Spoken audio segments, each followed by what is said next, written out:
We had SARS, we had bird flu, then we had another round of swine flu. We had a bunny flu next. I mean, who knows? And so it's going to keep recycling.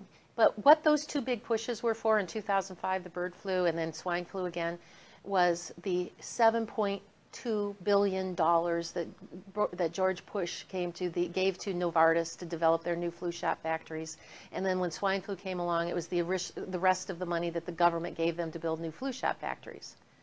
That's all it was, really, at the end of the day, when you pull back the curtain and see what's back there, was because how flu shots are manufactured are in eggs. It's a very labor-intensive, time-intensive, expensive process that they take an egg and they literally pick a little top off the shell and they inject some viruses in there, and then the virus grows in the egg for 11 days. They centrifuge off the virus and supposedly separate the virus from the egg, which doesn't all get separated, and then they get viruses that come out of the egg, and that ends up in the flu shot.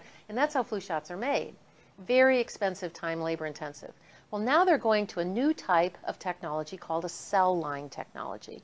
And they're using dog kidney cells, they're using caterpillar egg cells. And what they do with that is there's a big vat of these cells, and they inject the viruses in there.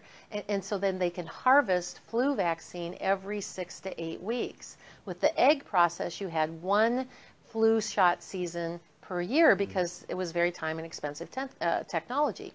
Well, in order to get funding to create their new cell line technology factories, they had to create a pandemic so the government would fund it, which they did all over the world. There's a new one, it's Novartis's new flu shot factory should be coming online in about a year in North Carolina.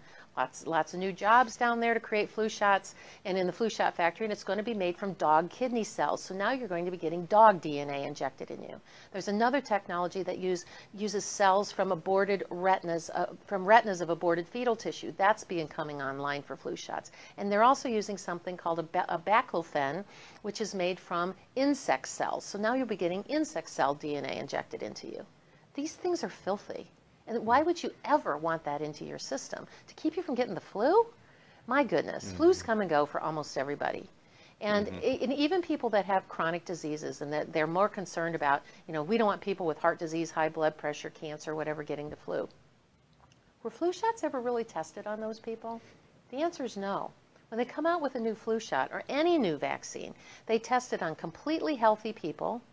If, let's say there's a new flu shot coming out for babies, completely healthy babies that have no underlying health conditions, they're on no medications, they're completely healthy.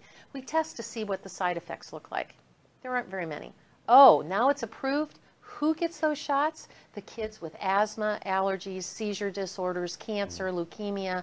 That's a new population for which those vaccines have never been tested. And the same thing happens in adults.